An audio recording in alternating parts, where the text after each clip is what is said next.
पंचीकरण पंचीकरण ग्रंथामध्ये पान नंबर 198 वर कर्माचे 3 प्रकार सापडलं. चला, श्री गुरूंनी शिष्याला सांगितलं की बाबा रे, तू आत्मा आहे, अर्थात आत्मा जो ब्रह्म तत्स्वरूप तू आहे, ब्रह्मरूप आहेस. ब्रह्म आणि आत्मा यात भेद नाही आणि ते ब्रह्म म्हणजेच तुझं स्वरूप आहे. तू शुद्ध आहे, असंग आहेस. त्याचप्रमाणे कर्मफलाचा भोगता तू नाही. कर्माचं फल जे सुख दुःख वगैरे त्याचा तू भोगता नाही. अर्थात तू जीवनमुक्त आहे असं शिष्याला श्री गुरूंनी सांगितलं. ते ऐकल्यानंतर शिष्याला जिज्ञासा उत्पन्न झाली की कर्माचं फल तुम्ही सांगितलं सुख दुःख, तर ज्या कर्माचं फल सुख दुःख आहेत ते कर्म म्हणजे काय, त्या कर्माचे प्रकार किती ते मला कळावं. म्हणून शिष्य आता प्रश्न करतो आहे. शिष्य, महाराज, कर्म किती प्रकारचे आहे, म्हणजे कर्माचे प्रकार किती आहे, त्याचप्रमाणे कर्माचा भोगता कोण आहे, दुसरा प्रश्न. त्यात मग आणखीन कर्माची झाडून निवृत्ती कशी होते, तिसरा प्रश्न आहे. व जीवनमुक्त कोणास म्हणावे, चौथा. इतक्या प्रश्नांची उत्तरे सांगावी अशी प्रार्थना करतोय शिष्य. कुणाला? श्री गुरूंना. कर्म किती प्रकारचं आहे, कर्माचा भोगता कोण आहे, आणि कर्माची झाडून निवृत्ती कशी होते. झाडून म्हणजे निःशेष, पूर्णपणे, कारण कर्मच बंधनाला कारण आहे. पूर्णपणे निःशेष रूपाने कर्माची निवृत्ती कशी होते, ती प्रक्रिया, तो उपाय, तेही मला सांगावं. त्याचप्रमाणे जीवनमुक्त कुणाला म्हणतात, है की नाही, कोणास म्हणावे तेही सांगावं असा प्रश्न विचारला आहे. तर एका प्रश्नाचं उत्तर देतात श्री गुरु. कर्म 3 प्रकारचे आहे. पहिला प्रश्न होता कर्माचे किती प्रकार, तर किती प्रकार सांगितले? 3. आता कोणकोणते ती कर्म आहेत? 3 सांगतात की संचित, क्रियमाण आणि प्रारब्ध असे 3 कर्म झाले. तिघांची नावं घेतली, एकाचा विस्तार. आता त्यात अनेक जन्मात सापडलं, अनेक जन्मात त्याच्यावर 1 आकडा टाका, 1 नंबरचा, म्हणजे संचित कर्माचा विचार चालू केला. आता त्याचा अर्थ आहे बघा, अनेक जन्मात केलेले जे पुण्य पापादी कर्म ते भोगले गेल्या वाचून संस्कार रूपाने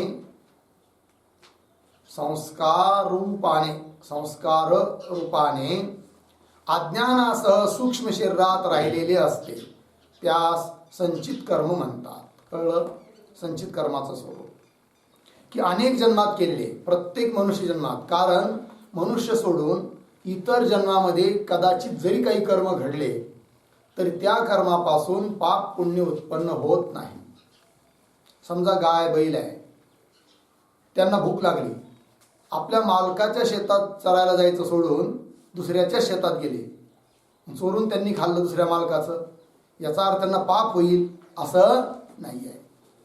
किंवा एखादी गाय वगैरे एखाद्या मंदिरामध्ये पूजा चालू आहे, भजन चालू आहे, आणि तिथे जाऊन बसली, भजन तिला ऐकू येत आहे, याचा अर्थ तिला त्या कर्मापासून पुण्य होईल असंही काही नाही आहे. इतर शरीराकडून होणाऱ्या ज्या क्रिया त्याच्याकडून पाप पुण्य काही निर्माण होत नाही. फक्त आणि फक्त मनुष्य शरीराकडून जे काही विहित किंवा निषिद्ध कर्म घडतात त्याच्यापासूनच उत्पन्न होतात काय, धर्म अधर्म. विहित कर्म केले, शास्त्रोक्त शास्त्राने सांगितलेले कर्म केले तर त्यापासून धर्म अर्थात पुण्य उत्पन्न होतं. आणि शास्त्राने ज्या गोष्टी करण्याकरिता मना केल्या आहेत त्या गोष्टी जर केल्या, चोरी, खोटं बोलणे वगैरे वगैरे, तर हिंसा, तर त्यापासून उत्पन्न होतो अधर्म. अधर्म म्हणजेच पाप. मग पाप आणि पुण्य अर्थात धर्म अधर्म हे संस्कार रूपाने एक त्याचा साठा तयार होतो, संचय, अंतःकरणात राहतात किंवा अविद्येत राहतात. आणि तो जो एक मोठा कर्माचा साठा असतो त्याला म्हणतात संचित कर्म, की ज्याच्या भोगाला अजून आरंभ झालेला नाही. आहे की नाही, बॅलन्स म्हणून पडलेला आहे, त्याला म्हणायचं काय, संचित कर्म. तेच दिलं इथं. अनेक जन्मात केलेले, या एकाच मनुष्य जन्मात केलेले असं नाही. आतापर्यंत आपण जेवढे मनुष्य शरीर धारण केले असेल त्या सर्व शरीरात केल्या गेलेलं जे कर्म, त्यापासून उत्पन्न झालेलं जे पाप पुण्य, त्या सर्व पाप पुण्याचा संचय म्हणजेच संचित कर्म. ठीक आहे. अनेक जन्मात केलेले जे पुण्य पापादी कर्म ते भोगले गेल्या वाचून, आहे की नाही, संस्कार रूपाने ते भोगले गेल्या वाचून, म्हणजे ते भोगाशिवाय संपत नाही, आहे की नाही. ज्ञानाने फक्त निवृत्ती होऊ शकते त्या संचित कर्माची. तर बघा, तर जे पुण्य पापादी कर्म ते भोगले गेल्या वाचून संस्कार रूपाने, अजून त्याच्या भोगाला आरंभ झालेला नाही आहे, संस्कार रूपाने विद्यमान आहे. कुठं, अज्ञानासह सूक्ष्म शरीरात, सूक्ष्म शरीराच्या ठिकाणी विद्यमान आहे. अज्ञानही आहे, कारण जोपर्यंत अज्ञान आहे तोपर्यंतच ते संचित राहू शकतं. अज्ञान निवृत्त झालं तर त्या अज्ञानाच्या आश्रयाने असणारं संचित कर्म तेही दग्ध होतं, नष्ट होऊन जातं. ठीक. अज्ञानासह सूक्ष्म शरीरात राहिलेले आहेत असते, म्हणजे विद्यमान आहे, त्यास संचित कर्म म्हणतात. हे झालं संचित कर्म, संचित कर्माची व्याख्या. पुढे, या चालू असलेल्या देहाकडून, सापडलं का, तर या चालू असलेल्या यावर 2चा आकडा द्या, म्हणजे दुसरं कर्म सांगताहेत क्रियमान कर्म. तर पहा आता, तर या चालू असलेल्या देहाकडून, चालू म्हणजे वर्तमानकालीन, हा जो देह विद्यमान आहे आपला मनुष्याचं शरीर, या देहाकडून, या चालू असलेल्या देहाकडून जे काही नित्यनैमित्तिक कर्म घडत असते, सापडलं, तर तिथं थोडा बदल आहे. तर नित्यनैमित्तिक ह्या शब्दाला कट करायचं, खोडायचं, आणि तिथं टाकायचं पुण्य पाप रूप.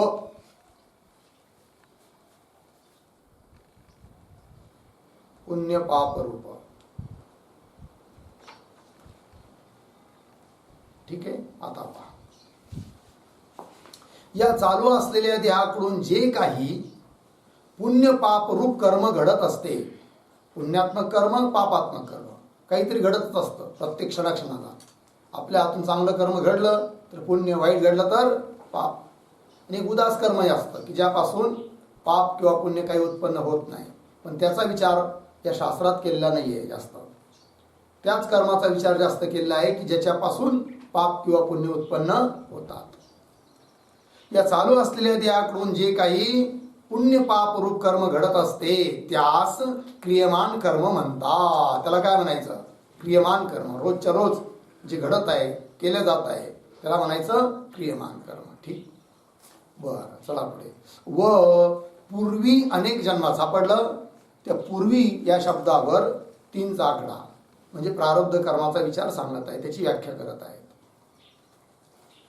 पहा, पूर्वी अनेक जन्मात केलेल्या संचित कर्मापैकी फल देण्यास प्रवृत्त झालेल्या अशा ज्या कर्माच्या योगाने सुखदुःखादिकांचा भोग होतो, बरोबर, त्या सर्वांस मिळून प्रारब्ध कर्म म्हणतात.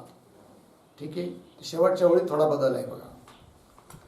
198 पेजवर शेवटची पंक्ती पुन्हा वाचतो. सुखदुःखादिकांचा भोग होतो, सापडलं, होतो. पुढे काय, त्या आहे ना, होतो आणि त्या यांच्यामध्ये एक वाक्य लिहा. व ज्या कर्माच्या भोगाने, व ज्या कर्माच्या योगाने, व ज्या कर्माच्या योगाने वर्तमान शरीर तयार झाले आहे.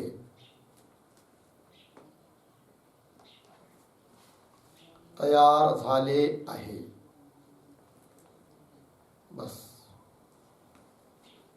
पुढे आता छापलेली ओळ पहा.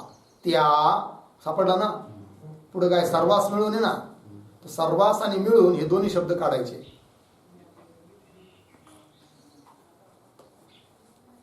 झालं. आणि तिथे एक शब्द टाकायचा, कर्मास.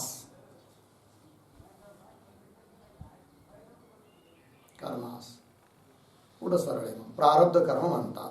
ठीक आहे. आता पुन्हा वाचतो पहिल्यापासून 3 नंबरचा आकडा. पूर्वी सापडलं सर्वांना? तर पूर्वी अनेक जन्मात केलेल्या संचित कर्मापैकी, वर संचित कर्माचं स्वरूप सांगितलं की नाही, अनेक जन्मात जे संपादन केलेलं आहे कर्म, ज्याचा एक मोठा साठा तयार झालेला आहे, त्याला काय म्हणायचं? संचित कर्म.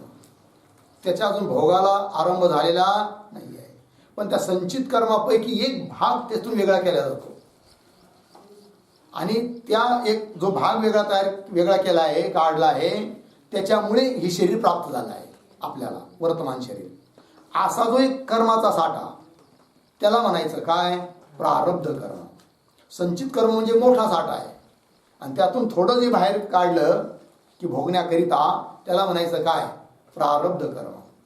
जसं पेवामध्ये खूप काही धान्य भरून ठेवलं आहे, अनेक वर्ष पुरू शकतं, त्याला म्हणायचं काय? संचित.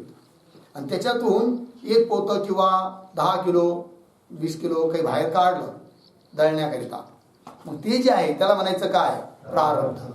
तसं पंक्ती पहा. पूर्वी अनेक जन्मात केलेल्या संचित कर्मापैकी फल देण्यास प्रवृत्त झालेल्या, की जे कर्म आता फल देण्याला प्रवृत्त झालं आहे, सुखदुःख रूप फल देत आहे, भोग देत आहे, फल देण्यास प्रवृत्त झालेल्या अशा कसं ते पुन्हा, ज्या कर्माच्या योगाने सुखदुःखादिकांचा भोग होतो आहे, कर्म फल देण्याला प्रवृत्त झालाय, ते ज्या कर्माच्या निमित्ताने काय होतो? सुखदुःखाचा भोग होत आहे. भोग म्हणजे साक्षात्कार होत आहे, प्रत्यक्ष होत आहे, भोग होतो. व ज्या कर्माच्या योगाने वर्तमान शरीर तयार झाले आहे, वर्तमान शरीर आपल्याला प्राप्त झालेलं आहे, त्या कर्मास, असं जे कर्म, त्या कर्मास प्रारब्ध कर्म म्हणतात. झाले 3 कर्म: संचित कर्म, क्रियमाण कर्म आणि प्रारब्ध कर्म. असे 3 प्रकारचे कर्म आहे. त्यापैकी संचित कर्माचा आत्म्याच्या अपरोक्ष ज्ञानाने नाश होतो. आपल्या स्वस्वरूपाचं ज्ञान झालं, साक्षात्कार झाला, ब्रह्म साक्षात्कार ज्याला म्हणतात, की अज्ञानाची निवृत्ती होते. आणि अज्ञानाची निवृत्ती झाली की ज्या अज्ञानाचा आश्रय करून सूक्ष्म शरीरामध्ये संचित कर्म राहिलं होतं, तर त्या संचित कर्माचा आश्रयभूत आता अज्ञानच निवृत्त झाल्यामुळे संचित कर्म सुद्धा राहत नाही. संचित कर्माची निवृत्ती होते, आहे की नाही? ज्ञानाने. मग ज्ञानाने दग्ध होतं, जळून जातं. कोण? संचित कर्म. ठीक आहे, ते दिलं आहे. त्यापैकी संचित कर्माचा आत्म्याच्या अपरोक्ष ज्ञानाग्नीने, अपरोक्ष ज्ञान, आत्म्याचं अपरोक्ष ज्ञान, तो ज्ञान हेच काय? अग्नी. तोच अग्नी आहे.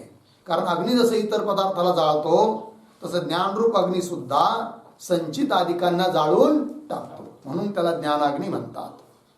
त्यापैकी संचित कर्माचा आत्म्याच्या अपरोक्ष ज्ञान, अपरोक्ष ज्ञान म्हणजे प्रत्यक्ष ज्ञान, आत्माच मी आहे, मीच आत्मा आहे, अहम ब्रह्मास्मी, अशा प्रकारचं दृढ अपरोक्ष ज्ञान. त्यापैकी संचित कर्माचा आत्म्याच्या अपरोक्ष ज्ञानाने, ज्ञानाग्नीने नाश होतो. आणि कमलाच्या पानास ज्याप्रमाणे जलाचा लेप होऊ शकत नाही. कमळाचं फूल आहे, त्या फुलाचं जर घेतलं, त्याची पाकळी तोडली किंवा फुलच घ्या, पाण्यात बुडवलं किंवा त्याच्यावर पाणी टाकलं, तर त्याला पाणी चिटकत नाही, पाणी सर्र खाली ओघळून जातं. ठीक आहे ना? पाहिलंय कधी? ज्याप्रमाणे पाण्याचा लेप लागत नाही कुणाला? कमळाच्या पाकळीला, त्याप्रमाणे हा दृष्टांत आहे.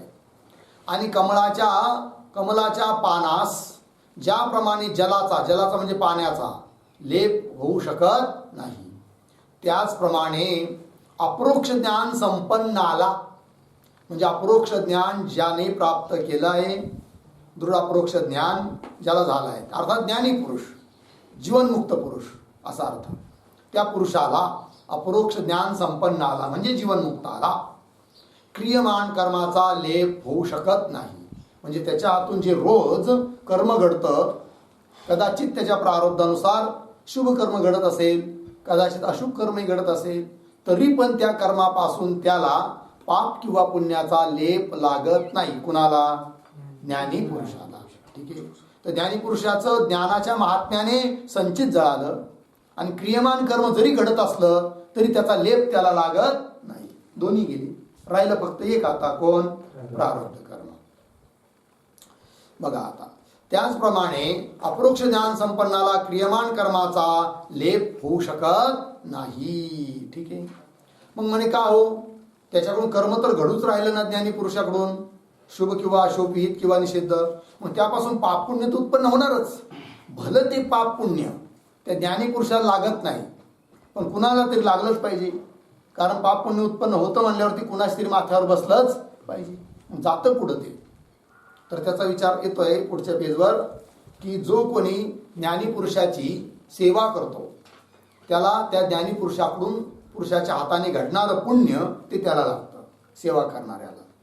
आणि जर कोणी ज्ञानी पुरुषाची निंदा करत असेल, त्रास देत असेल, अपमान करीत असेल, तर त्या ज्ञानी पुरुषाकडून कदाचित पाप कर्म घडत असेल तर त्या कर्माचं फळ जे पाप ते त्या व्यक्तीला लागतं जो ज्ञानी पुरुषाची निंदा करतो. अशी संगती आहे. ठीक आहे.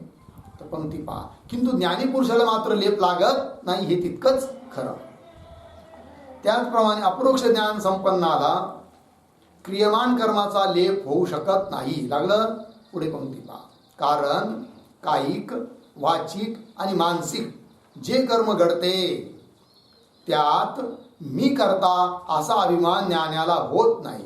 ज्ञानी पुरुषाला का लागत नाही बरं क्रियमान कर्माचा लेप का होत नाही? त्याचं कारण आहे. तर क्रियमान कर्म असो की कोणतंही असो, त्याचा लेप त्याच व्यक्तीला होतो ज्याला त्या कर्माचा कर्तृत्वपणाचा अभिमान आहे. मी करता आहे, मी याचा भोगता आहे, असा ज्याला अभिमान आहे देहाधिकाला घेऊन, त्यालाच पाप पुण्याचा लेप लागतो.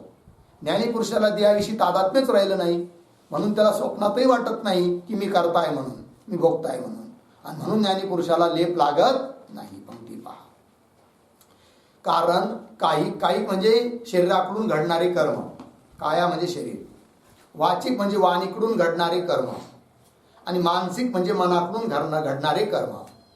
कारण कायिक, वाचिक आणि मानसिक जे कर्म घडते त्यात मी करता असा अभिमान ज्ञानाला होत नाही. अभिमान कोणाला असतो? मी करताय म्हणून, अज्ञानाला. आणि म्हणून अज्ञानी पुरुषाला पाप पुण्याचा लेपही लागतो. पण ज्ञानी पुरुषाला मी करताय, मी भोगताय हा अभिमानच राहिलेला नाही. कारण त्याचा मी देहावरून निघून स्वस्वरूपाच्या ठिकाणी जोडल्या गेलेला आहे. आणि स्वस्वरूप म्हणजे कोण? चैतन्य आत्मा, सच्चिदानंद घन आत्मा. तो करताही नाही, भोगताही नाही. म्हणून तो स्वतःला करता भोगता समजत नाही. ज्याचा देहाच्या ठिकाणी तादात्म्य आहे तोच देहाचे धर्म, कर्तृत्व, भोक्तृत्व आदी देहाचे म्हणा, अंतःकरणाचे म्हणा, ते आपल्या ठिकाणी ओढून घेतो. आणि म्हणून त्याला पाप पुण्याचा लेपही लागतो अज्ञानी पुरुषाला, ज्ञानाला नाही. जे कर्म घडते त्यात मी करता असा अभिमान ज्ञानाला होत नाही. बरोबर. म्हणून क्रियमान कर्माचाही ज्ञानाग्नीच्या योगाने नाश होतो. म्हणून जसा संचित कर्माचा नाश ज्ञानाच्या बळाने होतो, तसं क्रियमान कर्माचा देखील ज्ञानाग्नीच्या योगाने, ज्ञानाग्नीच्या निमित्ताने काय होतो? नाश होतो. श्रुतीतही सांगितले आहे की काय? की ज्याप्रमाणे, उदाहरण देऊन सांगितलं आहे की ज्याप्रमाणे इशिकेतला, इशिकेत म्हणजे काय बरं? एक नावाचं गवत आहे, इशिका आहे की नाही, दिलंय. मुंज नावाच्या गवताच्या दांड्यात असलेला तूल, तूल म्हणजे कापूस आहे की नाही. इशिका एक गवत म्हणा किंवा मुंज नावाचं गवत म्हणा, त्याच्या दांड्यात असलेला जो कापूस म्हणा किंवा सूक्ष्म ती काडी म्हणा. ठीक आहे ना. हा, ज्याप्रमाणे इशिकेतला तूल म्हणजे कापूस अग्नीत टाकला असता एकदम जळून जातो, अजिबात त्याचं काही शिल्लक राहत नाही. आपला जो कापूस आहे तो जाळला तर तो तरी कदाचित दमाने जळतो, परंतु एक अशी वनस्पती असते, बोंड असतात बघा, ते जर खोललं तर त्यात कापूस निघतो. आणि तो इतका हलका असतो की अग्नीचा संपर्क होता क्षणीच एकदम जळून जातो, रॉकेल सारखा. ठीक आहे ना. तसा म्हटलं आहे. तर अग्नीत टाकला असता एकदम जळून जातो. त्याचप्रमाणे ज्ञान संपन्न पुरुषांची संचित आणि क्रियमान पुण्य पाप मिश्रित सर्व कर्मे जळून खाक होतात, है की नाही. दृष्टांत देऊन सांगितलं आहे. त्याप्रमाणे ज्ञान संपन्न पुरुष अर्थात ज्ञानी पुरुष, त्याची संचित कर्म आणि क्रियमान जे पुण्य पाप मिश्रित सर्व कर्मे जळून खाक होतात. जळून खाक होणं म्हणजे अजिबात त्याचं काही शिल्लक राहत नाही. अशा ज्ञानी पुरुषाची सर्व कर्मे क्षीण होतात. क्षीण होतात म्हणजे नष्ट होतात, समाप्त होतात. इत्यादी गीतेतही श्रीकृष्ण परमात्म्याने असे सांगितले आहे. भगवंताने सुद्धा सांगितलं ही गोष्ट की ज्ञानी पुरुषाचे कर्म संचित आणि क्रियमान जळून जातात. ही गोष्ट भगवंताने सुद्धा गीतेमध्ये सांगितलेली आहे. तिथला श्लोक इथं प्रमाण रूपाने देत आहे. श्लोक वाचू. यथैधांसि समिद्धोऽग्निर् भस्मसात् कुरुतेऽर्जुन ज्ञानाग्निः सर्वकर्माणि भस्मसात् कुरुते तथा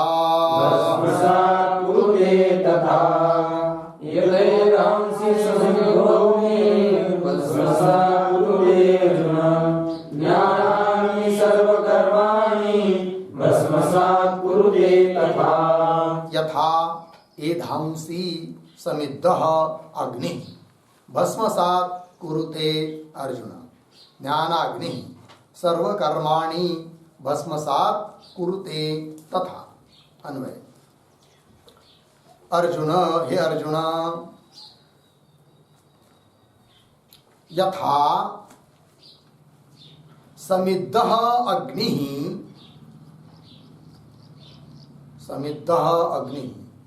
एधांसि भस्मसात् कुरुते. एधांसि भस्मसात् कुरुते. ठीक. नीचे. तथा ज्ञानाग्निः सर्वकर्माणि भस्मसात् कुरुते. ठीक. अर्थ पहा.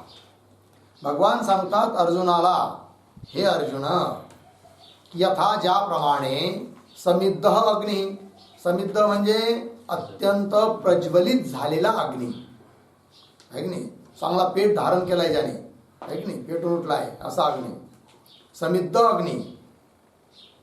एधांसी, एधांसी काष्टाने, लाकडं, वाळलेले लाकडं काय करतो, भस्मसात कुरुते, की ज्याप्रमाणे अत्यंत पेटलेला अग्नी लाकडांना, वाळलेल्या लाकडांना बिलकुल भस्म करून टाकतो, काहीच त्याचं शिल्लक ठेवत नाही. कुरुते दृष्टांत झाला. तथा त्याप्रमाणे ज्ञानाग्नी, ज्ञान हाच अग्नी. ज्ञान कोणतं, अहम ब्रह्मास्मी आहे की नाही, स्वस्वरूपाचं ज्ञान, ते ज्ञान घ्यायचं. असं नाही की घटाचं ज्ञान, पटाचं ज्ञान, मठाचं ज्ञान, हे ज्ञान नाही आहे. तर ज्ञानाग्नी काय करतो, सर्व कर्माणी, समस्त कर्म काय करतो, भस्मसात कुरुते, सर्व कर्मांना भस्म करून टाकतो.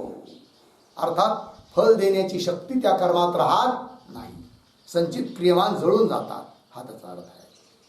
अर्थ पहा खाली.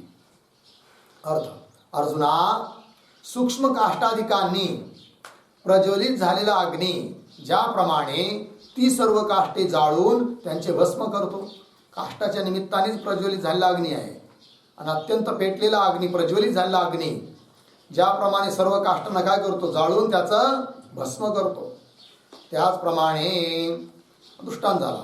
त्याचप्रमाणे श्रवण मननाच्या अभ्यासाने उत्पन्न झालेला ज्ञानाग्नी आहे की नाही, श्रवण मनन निधिध्यासन इत्यादिकाच्या अभ्यासाने उत्पन्न झालेला जो ज्ञानरूप अग्नी, त्याचप्रमाणे श्रवण मननाच्या अभ्यासाने उत्पन्न झालेला ज्ञानाग्नी. सापडलं का, पुढे पंक्ती पहा.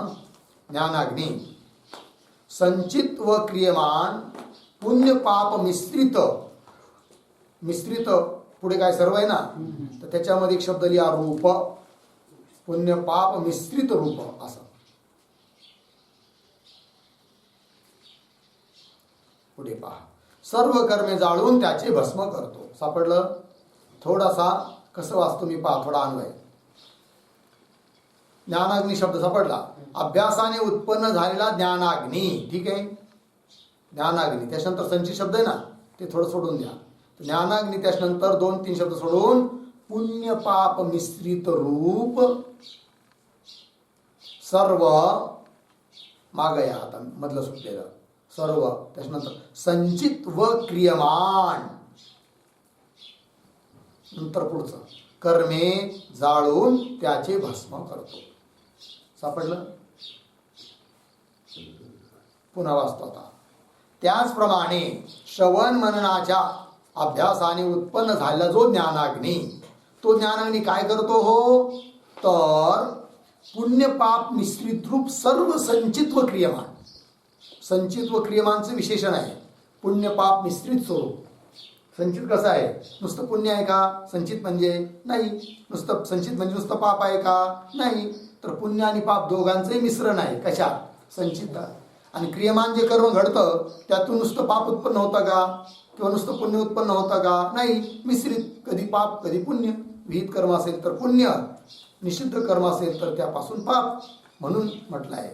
बघा मग तो ज्ञानाग्नी काय करतो, तर पुण्य पाप मिश्रित रूप, पुण्य पापाचं मिश्रण स्वरूप जे सर्व संचित व सर्व क्रियमान आहे की नाही, क्रियमान कर्मे, या सर्व कर्मांना जाळून त्यांचे भस्म करतो. म्हणजे आता ते पुन्हा जन्म देऊ शकत नाही, संचित राहिलंच नाही आहे, फक्त राहिलं काय, प्रारब्ध. संचित आणि क्रियमान ज्ञानाग्नीने जळून जातं. पुढे या रीतीने परमात्म्याचे ज्ञान झाल्याने, परमात्मा स्वरूपाचं ज्ञान झालं असता त्या ज्ञानाने, परमात्म्याचे ज्ञान झाल्याने संचित व क्रियमान अशा दोनही कर्मांची निवृत्ती होते.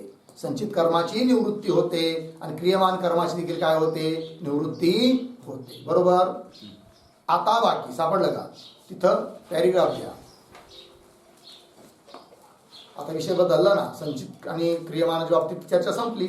आता पुढे, आता बाकी राहिलेले तिसरे जे प्रारब्ध कर्म ते देहाच्या शिरावर आहे. देहाच्या शिरावर आहे म्हणजे काय, त्याचा अर्थ करतात, म्हणजे सापडलं पुढं, देहाच्या शिरावर आहे म्हणजे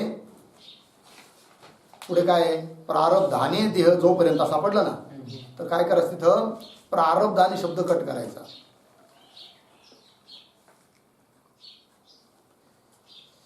आणि तिथे एक शब्द टाकायचा बा, म्हणजेच्या पुढे. हा म्हणजे त्याच्या पुढं हे शरीरच, हे शरीरच प्रारब्ध रूप आहे.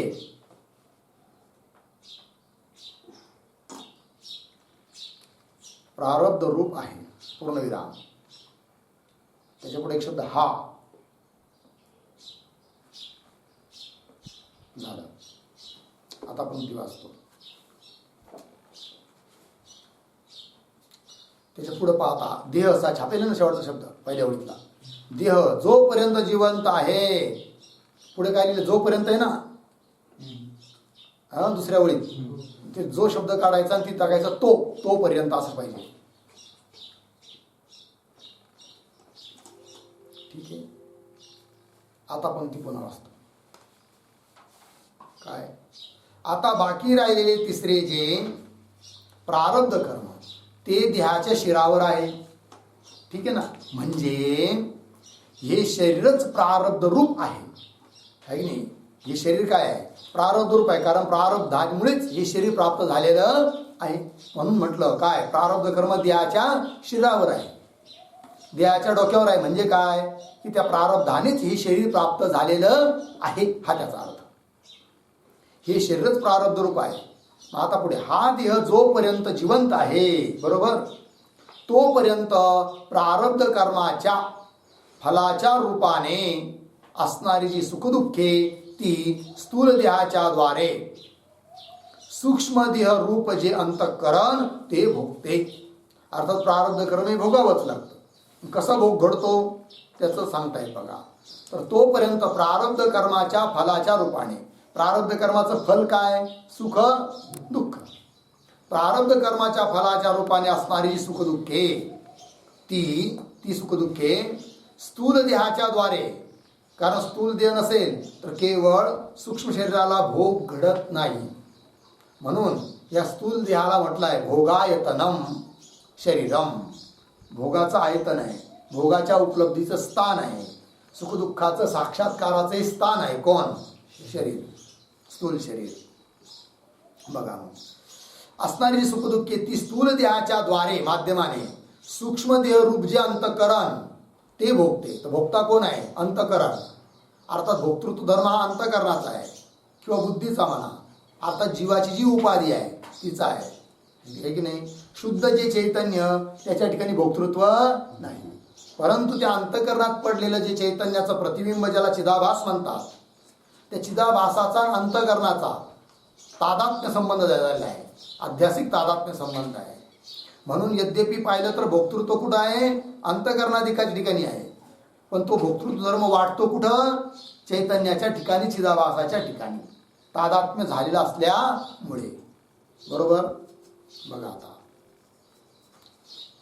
तर ती स्थूल देहाच्या द्वारे सूक्ष्म देह रूप जे अंतःकरण ते भोगते व त्या देहाचा द्रष्टा, या स्थूल देहाचा सूक्ष्म देहाचा द्रष्टा कोण आहोत आपण, साक्षी, व त्या देहाचा द्रष्टा आपण अभोक्ता, भोक्ता नव आपण अभोक्ता, परब्रह्म रूप आहो, परब्रह्म स्वरूप आहोत असा अनुभव घेतल्याने ज्ञानी पुरुष जीवनमुक्त होतो, आहे की नाही, जीवनमुक्त होतो. कारण त्याने स्वस्वरूपाचा ब्रह्मस्वरूपाचा अहम रूपाने काय घेतलाय, अनुभव घेतलाय. हा सर्व प्रकार या पुढल्या चौपाईने स्पष्ट करून दाखविला आहे. आता हा जो कर्माचा प्रकार आहे, हा पुढची जी चौपाई आहे 32 नंबरची, तिच्यामध्ये स्पष्ट करून सांगितलेलं आहे. ठीक आहे. चौपाई. देहने माथे प्रारब्ध कर्म, पोते अभोक्ता परब्रह्म, एमजे जाने अनुभवयुक्त, तेने कैये जीवन मुक्त.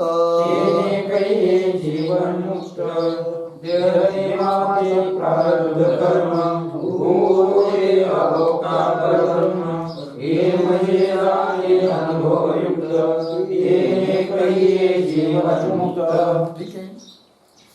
देहने माथे प्रारब्ध कर्म. ठीक आहे. पहिली ओळ सरळ आहे, अन्वय. देहने माथे प्रारब्ध कर्म. दुसरी ओळ, पोते अभोक्ता परब्रह्म हूँ,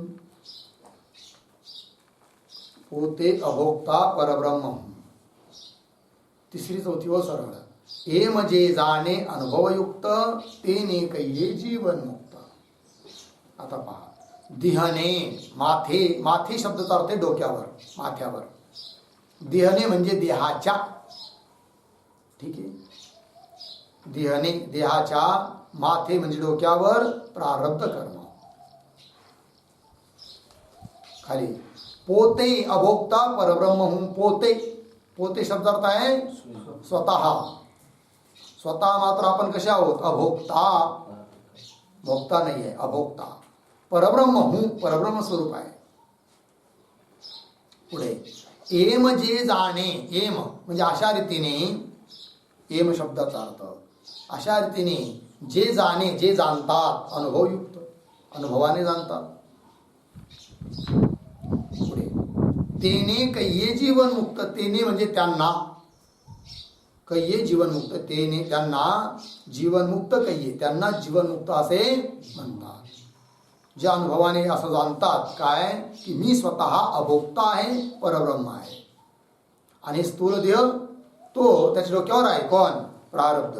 त्या प्रारब्धाचा सुद्धा माझ्याशी काही काडी मात्र देखील संबंध नाही. मी तर अभोक्ता सच्चिदानंद घन परब्रह्म स्वरूप. अशा रूपाने जे स्वरूपाने आपल्या स्वरूपाला जाणतात तेच काय आहे, जीवन मुक्त. ठीक आहे. आता या चौपाईच्या अर्थाची चौपाई मराठीतून लिहा. देहाच्या माथी प्रारब्ध कर्म,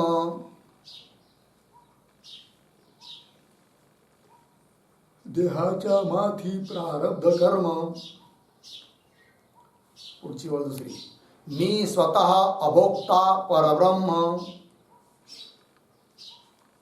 मी स्वतः अभोक्ता परब्रह्म.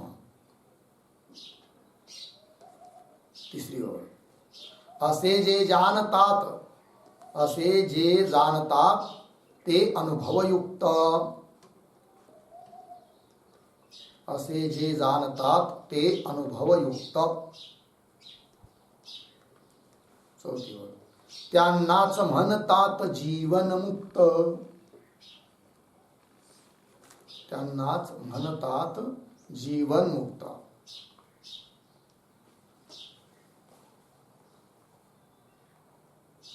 ठीक आहे, चला टीका बघा आता. त्यांनाच म्हणतात जीवनमुक्त. झालं ना. आता टीका. संचित, क्रियमाण आणि प्रारब्ध असे 3 प्रकारचे कर्म आहेत. बरोबर.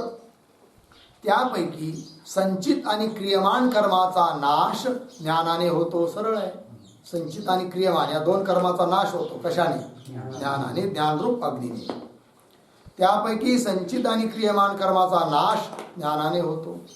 बाकी राहिलेले सुख दुःख भोगरूप 3रे प्रारब्ध कर्म, की ज्याच्यामुळे आज आपल्याला सुखदुःखाचा भोग घडतोय रोज रोज. कोणत्या कर्मामुळे? प्रारब्ध कर्मामुळे. तर बाकी राहिलेले सुखदुःख भोगरूप 3रे प्रारब्ध कर्म देहाच्या शिरावर आहे. म्हणजे देहाच्या डोक्यावर आहे, माती आहे. म्हणजे काय सांगतात? म्हणजे देहाने भोगावयाचे आहे, हा त्याचा अर्थ. देहाच्या माती म्हणजे काय? या देहाच्या द्वारे ते भोगावयाचे आहे. भोगूनच पूर्ण करायचं आहे प्रारब्ध कर्म. कारण प्रारब्ध कर्म भोगल्याशिवाय नष्ट होत नाही. ज्ञान प्रारब्धाला जाळू शकत नाही. संचिताला जाळतं, क्रियमानाला जाळतं. प्रारब्ध मात्र भोगूनच संपावं लागतं. ठीक आहे, चला. म्हणजे देहाने भोगावयाचे आहे, शिरावर आहे. म्हणजे पुढे पहा. स्थूल देह त्याचे भोगायत नाही. हा जो स्थूल देह आहे ना, त्याचे भोगायत नाही. त्याचे म्हणजे प्रारब्ध कर्माचे भोगायत नाही, भोगण्याचं स्थान आहे.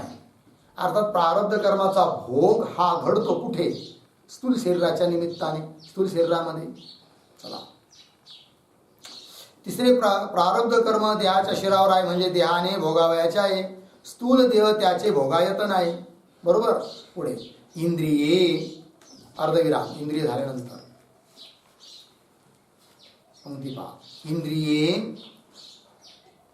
ते भोग भोगण्याची साधने आहेत. इंद्रिय काय आहेत? साधन आहेत. कशाचं? भोग भोगण्याची साधन आहेत. कोण? इंद्रिय. आणि भोगाचं आयतन कोण आहे? स्थूल शरीर आहे. बरोबर आहे ना. चला. इंद्रिये ते भोग भोगण्याची साधने आहेत, निमित्त आहेत. ठीक आहे ना. आणि चिदाभास संयुक्त अंतकरण सुख दुःख भोगरूप जे प्रारब्ध कर्म त्याचे भोगते आहे. भोगता कोण? आता भोगता सांगत आहे. केवळ अंतकरण भोगता म्हणावं तर ते जड आहे. चैतन्य ते भोगता होऊ शकत नाही. मग कोण भोगता आहे? तर जीव भोगता आहे. जीव म्हणजे काय? चिदाभासाने युक्त अंतकरण असा जो जीव तो काय आहे? भोगता. ती पहा. चिदाभास संयुक्त, चिदाभासाने युक्त जे अंतकरण, म्हणजे चिदाभास आणि अंतकरण यांचा तादात्म्य संबंध झालेला आहे. असं जे अंतकरण विशिष्ट चिदाभास की ज्याला जीव म्हणतात, तो आहे काय? भोगता. खऱ्या अर्थाने पाहिलं तर त्या चिदाभासाचा सुद्धा धर्म नाही आहे भोक्तृत्व, केवळ अंतकरणाचा आहे. परंतु दोघाचा अध्यासिक तादात्म्य संबंध असल्यामुळे चिदाभासा ठिकाणी आरोप होऊ राहिला भोक्तेपणाचा. कारण जे बिंबात नाही ते प्रतिबिंबात कुठून येईल? बिंब कोण आहे? कुटस्थ चैतन्य, तेच भोगता नाही आहे. तर त्याचंच प्रतिबिंब जो चिदाभास तोही भोगता होऊ शकत नाही. ठीक आहे, चला. परंतु अध्यासामुळे त्याला भोगता म्हणायला हरकत नाही आहे, अज्ञान असल्यामुळे. चला. आणि चिदाभास संयुक्त, चिदाभासाने युक्त अंतकरण सुख दुःख भोगरूप जे प्रारब्ध, सुख दुःखाचा भोग स्वरूप जे प्रारब्ध कर्म त्याचे भोगते आहे. कोण? चिदाभास युक्त अंतकरण काय आहे? भोगता आहे. कशाचा? सुख दुःखाचा, अर्थात प्रारब्ध कर्माचा भोगता. प्रारब्ध कर्म भोगले गेल्या वाचून निवृत्त होऊ शकत नाही. प्रारब्ध कर्माचा भोगानेच नाश होतो, ज्ञानाने त्याची निवृत्ती होत. जर प्रारब्ध कर्माची निवृत्ती ज्ञानाने होऊ लागली तर ज्ञान झाल्या झाल्या मग हा देह पडायला लागेल, आहे की नाही? कारण हा देह कुणाच्या निमित्ताने आहे? प्रारब्धाच्या. आणि ते प्रारब्ध जर ज्ञानाने संपलं तर ज्ञान झालं की देह पडला. मग काय होईल? ज्ञान हे रोग ठरेल, अटॅक सारखा. आणि जो रोग ठरतो, जो अटॅक सारखा भयानक आहे, तिकडे कोणी प्रवृत्त होईल का? म्हणून ज्ञानाकडे कोणी प्रवृत्त होणार नाही, आहे की नाही. आणि म्हणून ज्ञानाने प्रारब्ध कर्म जळत नाही, नष्ट होत नाही, ती भोगूनच संपावं लागतं असा अर्थ आहे. प्रारब्ध कर्म भोगले गेल्या वाचून निवृत्त होऊ शकत नाही. बरोबर. पुढे पहा, प्रारब्ध कर्माचा भोगानेच नाश होतो असे शास्त्राचे वचन आहे की नाही. शास्त्राचे वचन म्हणजे हा शास्त्राचा सिद्धांतच आहे की प्रारब्ध कर्म भोगूनच नष्ट होतं. बरोबर. पुढे ज्ञानाचा अथवा ज्ञानाचा आहे ना, तिथे काय पाहिजे, ज्ञानाचा, ज्ञानी पुरुषाचा असा अर्थ. ज्ञानाचा अथवा अज्ञानाचा म्हणजे अज्ञानी पुरुषाचा. पुढे काय बरं, अज्ञानाचा, त्याच्या पुढे काय, हाद आहे ना, हाद खोडायचं, तिथे टाकायचं हा देह, हा देह असा शब्द आहे. झालं. आता आपण ती पुन्हा वाचतो. ज्ञानाचा अथवा अज्ञानाचा हा देह, हा देह म्हणजे वर्तमानकालीन देह उत्पन्न होतो.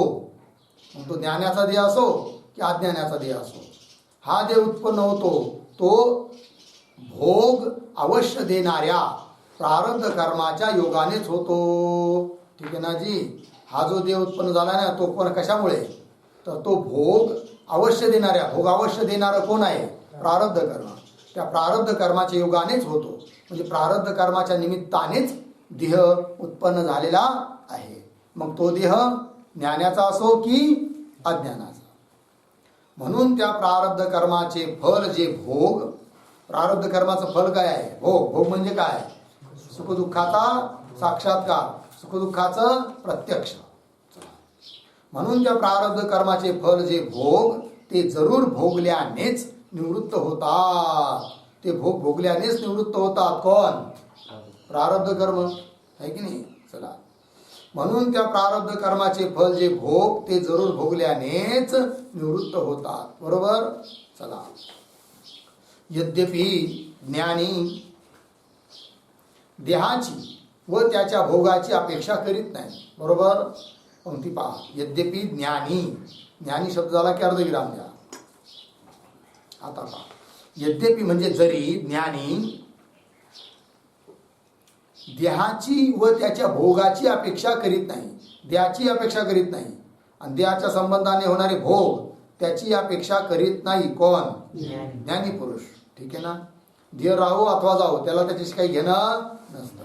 आणि देहाच्या संबंधी घडणारे भोग ते मिळत अथवा न मिळत त्याची तो अपेक्षा करत नाही. कोण, ज्ञानी पुरुष. पंक्ती पहा, यद्यपि ज्ञानी देहाची व त्याच्या भोगांची अपेक्षा करीत नाही, तरी पण जोपर्यंत प्रारब्धाच्या भोगाचा वेग आहे, प्रारब्ध रूप कर्माचा काय आहे, भोगाचा वेग आहे, म्हणजे प्रारब्ध कर्म आपला फल देण्याला प्रवृत्त आहे, तत्पर आहे, हा त्याचा अर्थ. तरी जोपर्यंत प्रारब्धाच्या भोगाचा वेग आहे तोपर्यंत देहाच्या योगे म्हणजे देहाच्या निमित्ताने सुखदुःखाचाही भोग जे अवश्य व्हावयाचे असतील ते झाल्या वाचून टळणार नाही.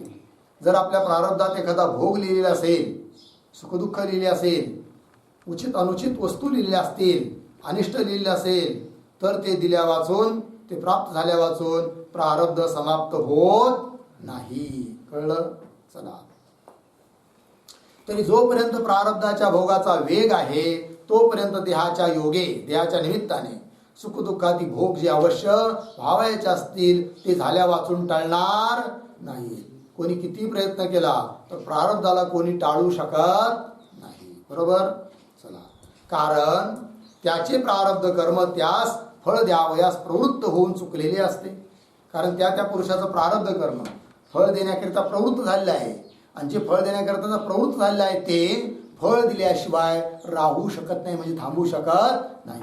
अवश्य फळ देणारच. कोण, प्रारब्ध कर्म. पहा, कारण त्याचे म्हणजे त्या ज्ञानीपुरुषाचे किंवा कोणत्याही पुरुषाचे प्रारब्ध कर्म त्यास फळ द्यावयास प्रवृत्त होऊन, फळ देण्याकरिता प्रवृत्त झालेला आहे, प्रवृत्त होऊन चुकलेले असते.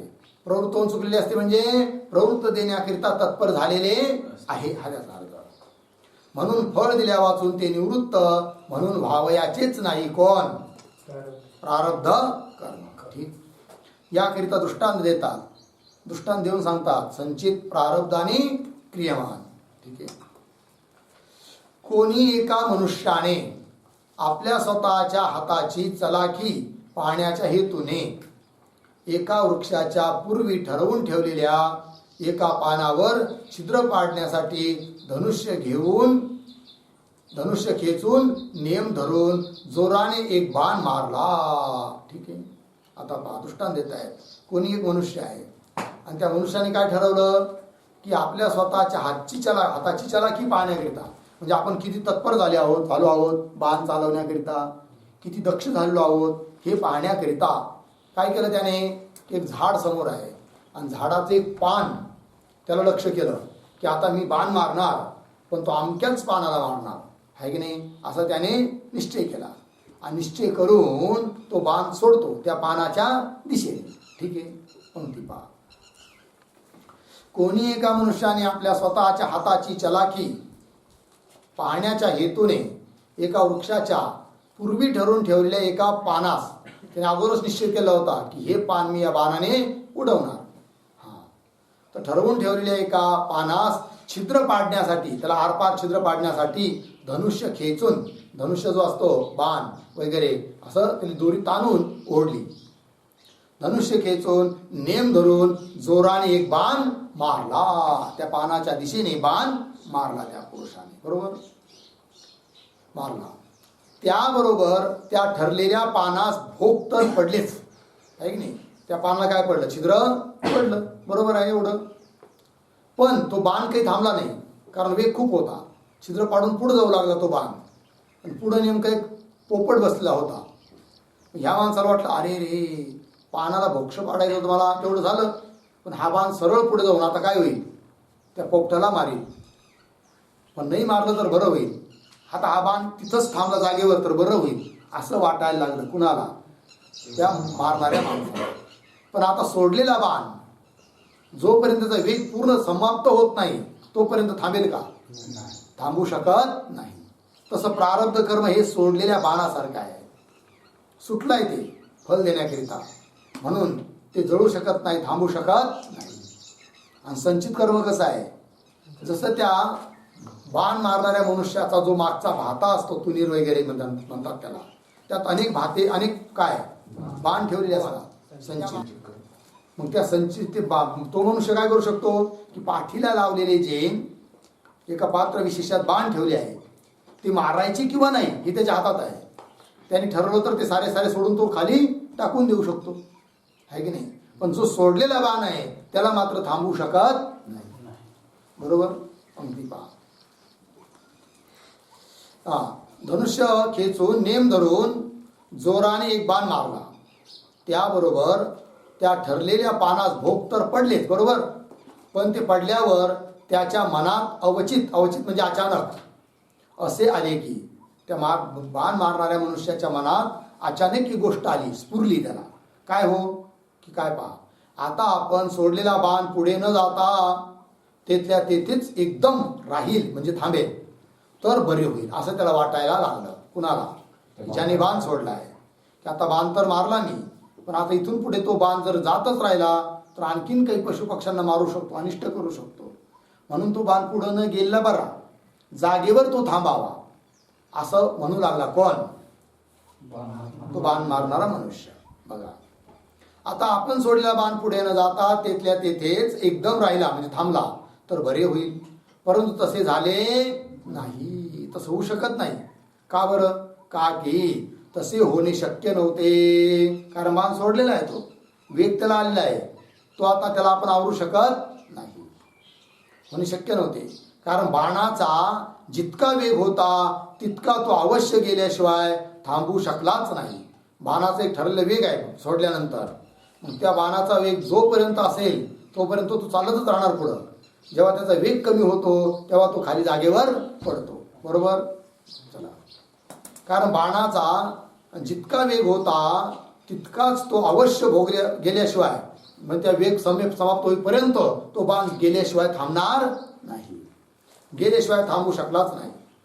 त्याचा वेग संपल्यानंतरच तो धावून तो थांबून पडला. त्याचा वेग संपल्यानंतरच तो थांबून पडला. वेग संपला त्या बाणाचा, त्याच्यामुळे तो थांबला आणि खाली जमिनीवर पडला. एरवी पडावयाचा नव्हता. जर त्याचा वेग संपला नसता तर अजूनही तो थांबला नसता, पुढे पुढे जात राहिला असता. एरवी पडावयाचा नव्हता. यद्यपि तोच तो पुरुष, सापडलं का? यद्यपि तोच पुरुष आपल्या जवळच्या भात्यात व हातात असलेल्या दुसरे बाण, काही बाण कुठे आहे? भात्यात आहे. भाता म्हणजे त्याच्या पाठीमागे एक तुनीर लावलं असतं, त्याला भाता म्हणतात. त्याच्यात ते बाण ठेवतो आणि मग एक एक काढून तो बाण मारत असतो. बरोबर आहे की नाही? तर ते जे तुनीर आहे, ज्याच्यात अनेक बाण त्यांनी ठेवलेले आहेत, ते तुनीर म्हणजे काय? संचित कर्मासारखं आहे. ठीक आहे, त्याचा विस्तार करतात पहा. यद्यपि तोच पुरुष आपल्या जवळच्या भात्यात व हातात असलेले दुसरे बाण, जो सोडला आता, पण काही बाण कुठे आहे? भात्यात आहे. आणि काही कुठे आहे? हातात आहे. हातात आहे अर्थात क्रियमान, आणि जे पाठीवर लावले आहे ते संचित असा अर्थ. आपल्या जवळच्या भात्यात व हातात असलेले दुसरे बाण दुसऱ्या कोणाच्या तरी सांगण्याने वाईट आहे असे जाणून टाकून देण्यास किंवा विस्तवात घालून जाळून टाकण्यास समर्थ होतो. बरोबर? त्या माणसाला कोणीतरी येऊन सांगितलं त्याच्या कानात की अरे बाबा, तू जो बाण मारला किंवा अजूनही तुझ्या भात्यात जे बाण आहेत आणि हातातही काही बाण तू धरले आहेत, हे सर्व बाण अनर्थाला कारण आहे. कारण हे बाण कसे आहे? विषाने युक्त आहे, असं त्या पुरुषाला वारंवार सांगितलं. बघा, टाकून देण्यास किंवा विस्तवात घालून जाळून टाकण्यास समर्थ होता, तरी एकदा म्हणून हातातून सोडलेल्या बाणास थांबावयास तो समर्थ नव्हता. जो बाण हातातून सुटलेला आहे, आपल्या लक्षाकडे आलेला आहे, त्याला कोणी थांबवू शकत नाही. झालं? हातातून सोडलेल्या बाणास थांबावयास तो समर्थ नव्हता. याच न्यायाने, हा झाला दृष्टांत, त्याचप्रमाणे याच न्यायाने ज्ञानी आपल्या संचित व क्रियमान कर्माचा काय पुढं कर्मास ज्ञानाग्नीच्या योगाने जाळून टाकणारा समर्थ असतो. बरोबर? याच न्यायाने ज्ञानी पुरुष आपले संचित व क्रियमान, ज्ञानी पुरुषाचं जे संचित, ज्ञानी पुरुषाचे क्रियमान कर्मास ज्ञानाग्नीच्या योगाने, ज्ञानी पुरुष त्या ज्ञानाग्नीच्या योगाने काय करतो? संचित आणि क्रियमान यांना जाळून टाकतो. कर्मास ज्ञानाग्नीच्या योगाने जाळून टाकण्यास समर्थ होतो. पण भोग देण्यास प्रवृत्त झालेले जे त्याचे प्रारब्ध कर्म, बघा आता, प्रारब्ध कर्म म्हणजे कसं? भोग देण्याला जे प्रवृत्त झाले, सुटलेल्या बाणासारखं आहे, ते भोग देऊनच थांबणार, तसं थांबू शकत नाही. पण भोग देण्यास प्रवृत्त झालेले जे त्याचे प्रारब्ध कर्म, ते हातातून सुटलेल्या बाणाप्रमाणेच अटकावण्याला समर्थ नसतो. बरोबर आहे ना? बघा आता, पण भोग देण्यास प्रवृत्त झाले जे त्याचे प्रारब्ध कर्म भोग देण्याला काय झालं आहे? सुरुवात झाली त्याला. तर भोग देण्यास प्रवृत्त झाले जे त्याचे प्रारब्ध कर्म, ते कसे आहे बरं? हातातून सुटलेल्या बाणाप्रमाणेच. जो बाण हातातून सुटला आहे त्याला थांबू शकत नाही, तसंही प्रारब्ध कर्म आहे. भोग देण्याला प्रवृत्त झाले आहे, त्याचा नाश कोणी करू शकत नाही. जरी आपण हा वर्तमान देह त्याचा नाश केला, एखाद्याने फाशी घेतली, तरी त्याचा प्रारब्ध संपलं का? नाही. मग ती प्रारब्ध कर्म काय करील? पुन्हा त्याला दुसरा जन्म देईल, पुन्हा तिथं सुखदुःख चालू होणार. म्हणून कधीही आत्महत्या करण्याचा प्रयत्न करू नये. प्रयत्न करू नये म्हणल्यापेक्षा ती गोष्ट मनात सुद्धा आणू नये. कारण जरी आत्महत्या केली तरी प्रारब्ध कर्म संपलं का? नाही. ते दुसरा जन्म घ्यायला लावणार आणि तिथं पुन्हा भोग द्यायला ते सुरू होणार आहे की नाही? आरंभ करणार. भोग तर होणारच आहे. मग ज्या गोष्टीचा भोग होणारच आहे त्या गोष्टीचा भोग आनंदाने घेतला पाहिजे. प्रारब्धाचा, की ठीक आहे बाबा, माझं प्रारब्ध असं आहे, जाईल संपून एका परचं. पण संचित जळालं, क्रियमान जळालं, प्रारब्ध मी भोगून संपवणार आणि अशा रीतीने सर्व कर्म संपले म्हणजे मी काय झालो? मग मुक्त झालो, हा त्याचा अर्थ. पण भोग देण्यास प्रवृत्त झाले जे त्याचे प्रारब्ध कर्म, ते हातातून सुटलेल्या बाणाप्रमाणेच अटकावण्याला समर्थ नसतो. म्हणजे बाणाला आता रोखण्याला कोणी समर्थ नाही आहे. ज्याने बाण सोडला तो सुद्धा त्या सुटलेल्या बाणाला अडवू शकत नाही. तसं प्रारब्ध कर्म भोग देणं आरंभ झालाय ना, तर त्याला त्याचा कोणी अडकाव करू शकत नाही, त्याला अडवू शकत नाही. ठीक आहे, हे झालं भाई. आता यावर पुन्हा शिष्य बोलतो. शिष्य बोलतो तर 12 वाजले. ठीक आहे, वेळ संपला. पुढचा विचार उद्या करू. ओम पूर्णमदः पूर्णमिदं पूर्णात् पूर्णमुदच्यते पूर्णस्य पूर्णमादाय